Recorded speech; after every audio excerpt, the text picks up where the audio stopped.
I know my wife, and I know she wants something big. Susan is dressed in her sexiest outfit, a tight red dress with a plunging neck and a short hemline. She has accessorized it with jewelry meant to accentuate her incredible natural beauty, but also meant to highlight our shared past. A brooch I gave her on our 15th anniversary, a necklace from her third Mother's Day, earrings I gifted her on our honeymoon. Her high heels complement long, fishnet-clad legs. She's cooked my favorite dinner, and she has waited on me hand and foot since I came through the door. These are beyond the usual lengths she goes to when she wants something from me. I've tried to be a generous husband, but I'm not made of money. I've worked as a personal injury attorney in private practice for most of my career, and while that has allowed our family a certain level of comfort, there are still limits. This level of effort means that she is asking for something far beyond those limits. I know my wife, and I know that what she wants is far more than we can afford. Susan was able to stay home and raise our 2 children, who are now out of the house and away at college. She's been a good wife and mother. She's a wonderful cook, has tried to stay fit and trim, is generous in bed, was always first to volunteer at the kids' schools, and makes me feel loved and appreciated.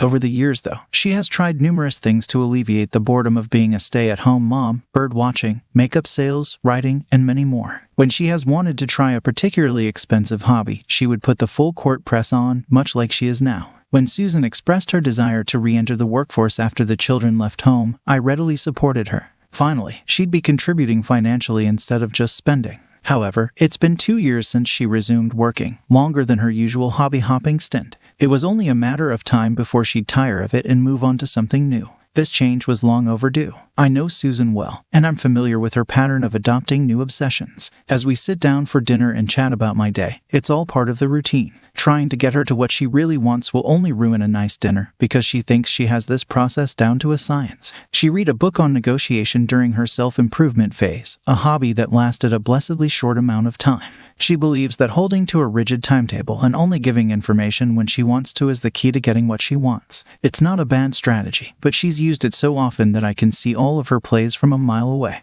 After dinner, she cleans up and asks me to sit with her in the living room. I sit in my chair, and she stands, as usual. She wants to give an impassioned defense of whatever wild hair she's off on, so she wants the ability to range about the room. She will make her case, telling me how happy this will make her. She'll offer something in exchange: new golf clubs, promises of financial return, and indulgence of time and money for one of my pet projects, something she feels is of commensurate value. If I accept, she will fall in my lap and ask me to take her to bed, promising sexual delights as an additional reward, usually scaling in value with whatever she's gotten. If I say no, I can expect an icy bedroom for weeks or months, and she may try to go behind my back then ask forgiveness later. Over the years, it's been easier to simply say yes, knowing she'll get bored before sinking too much into her temporary mania.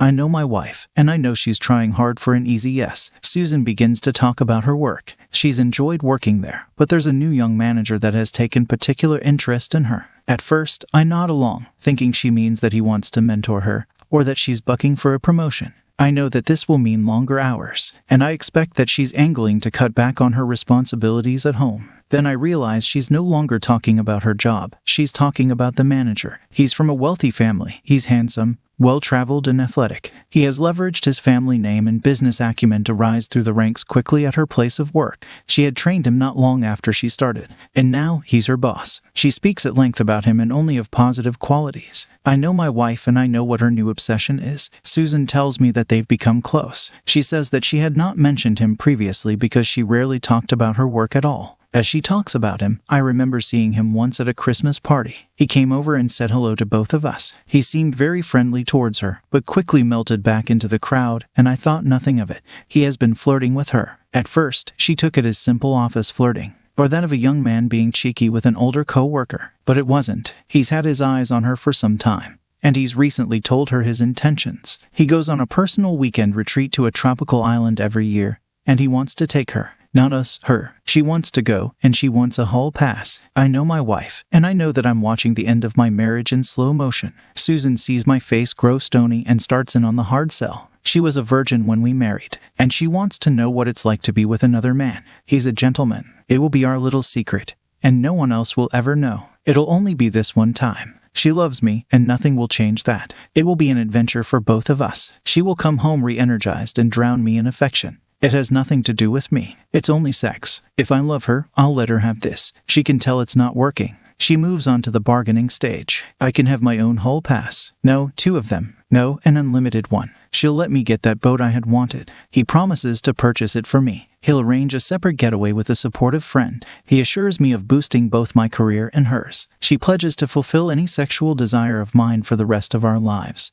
never refusing me anything in or out of the bedroom. Yet, I express my desire for a faithful spouse. Knowing my wife well, I understand she is unswayable. Susan insists she's being faithful by seeking my approval rather than cheating behind my back. She wants a hall pass because she wants to stay faithful. She wants to give me a hall pass so that we can each have new experiences while staying faithful. She's asking so that she doesn't have to cheat. I say that she doesn't have to cheat at all. She just wants to. She gets angry. She calls me a hypocrite because I had slept with others before her, as if our vows didn't matter. She calls me selfish because she spent decades of her life on me and our family while I got to have a career, as if I was fortunate to work long hours at a job I didn't enjoy. She calls me old-fashioned because I will not open our marriage, as if fidelity is simply a trend that goes in and out of style. I sit, impassive, as she vents her spleen. I know my wife, and I know she won't let this go. Susan finally winds down. I tell her that I can't stop her. I know that she will decide to go behind my back as she has before when a new obsession has so totally occupied her mind.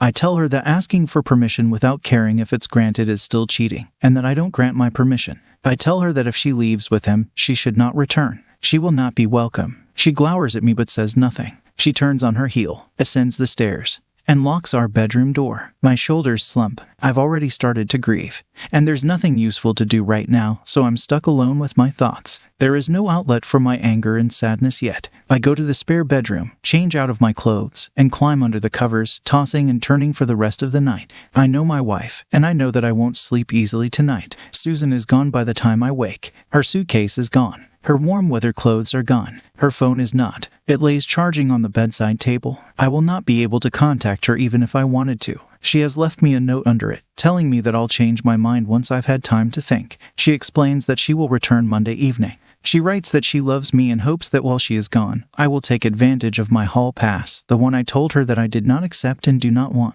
She hopes that I will reclaim her when she returns. She mistakenly thinks that she will still be a valuable treasure I wish to see returned. Instead of trash I'd sooner be rid of.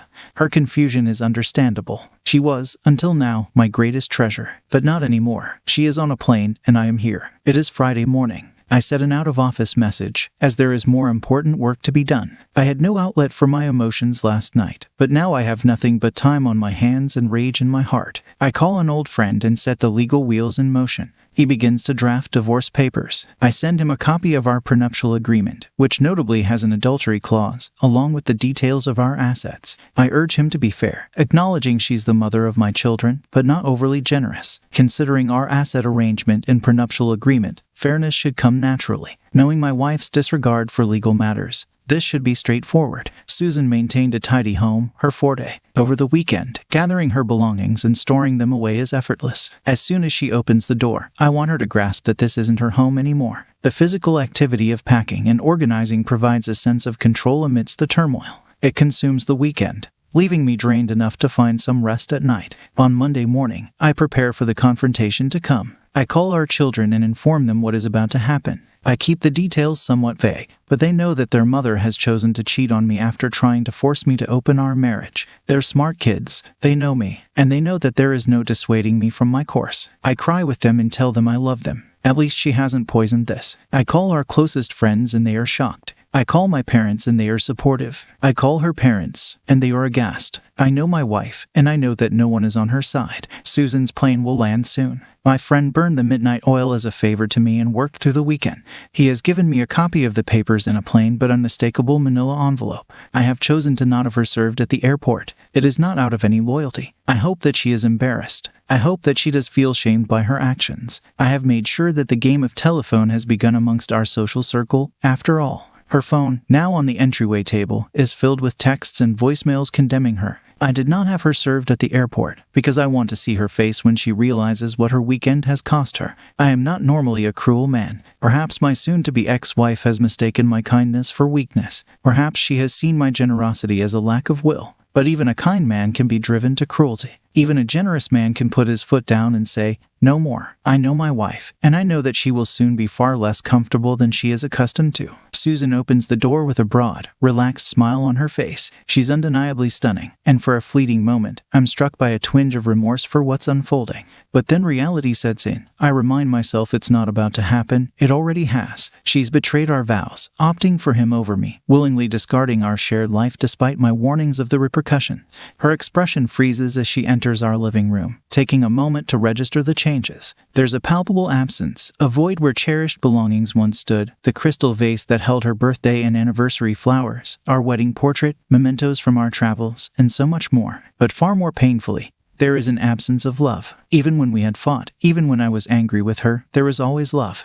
But not now. I do not rush to greet her. There is no fondness in my manner. I do not say hello. And I am holding the unmistakable manila envelope, the one that will show her exactly how little she will have when we've gone our separate ways. I know my wife, and I know that she is afraid. Susan's eyes grow wide. She begins to protest, to beg, to cry. I am impassive. She recycles all of the arguments she made before she left. The ones about how it was just sex, about her love for me, about how she'll do anything for me. I am uncaring. She tries to reminisce about our marriage, our children, our shared life. I am enraged. I rise to my feet, anger barely contained. I hiss through my teeth that I was the one that remembered those things, not her. I valued those things. She did not. I begged her not to throw them away, to not go with him. But she blithely, selfishly refused. They had been the best parts of my life, and now she was trying to use their memory as bargaining chips. I tell her that she disgusts me. I know my wife, and I know that she finally understands that she has ended us. Susan begins to storm about now. She tells me that I can't do this to her, that I can't take her life from her, that this is her home, that I have no right, that she supported me, that she raised our children, that I begin to tune her out. She eventually runs out of steam, finally collapsing on the couch and crying with great, heaving sobs. I am not a cruel man, and it is time to grant her mercy with a final stroke to end her futile histrionics.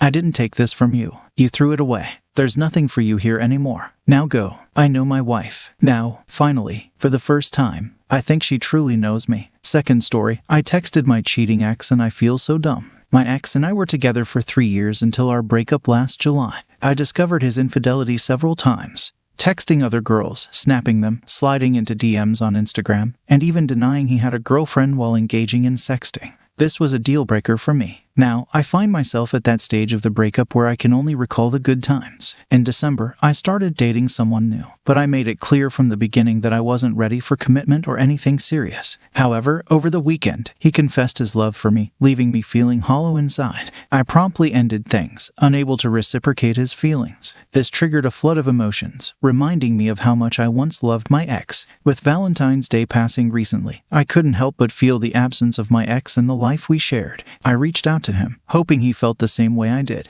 But to my dismay, I received no response. I feel foolish and embarrassed. I shouldn't be chasing after someone who didn't treat me right. Yet I can't help feeling shattered. I'm also taken aback by his lack of reply. I'm not sure why I'm sharing this. I don't necessarily need advice. Maybe I just needed to vent. I don't know. Third story, what to do next about leaving. My fiancé and I have hit a rough patch. Recently, I discovered he was emotionally cheating on me with a coworker. We've been living together, and I work from home, providing some context to our situation. Our relationship spans 8 years. When he expressed a desire to break up, I agreed to move back to my mom's temporarily and discuss the division of our belongings later. However, throughout this time, he continued to text me, expressing how much he missed me and wanted me back, treating it more like a break than a breakup. Today, while working from our apartment, I found evidence indicating he had her over and engaged in sexual activity in our home. We have plans to have dinner together tomorrow, and he's completely unaware of what I've discovered. Initially, I plan to act normal during dinner to ensure I have a chance to return to our apartment afterward. However, I'm unsure of the best way to confront him about my findings and officially end things. Should I ask him to leave? Additionally, how much time should I give him to gather his belongings and move out so we can terminate our lease? Thanks for joining us on this chapter of Relation Tales. If you were moved by these stories, hit that subscribe button and ring the notification bell.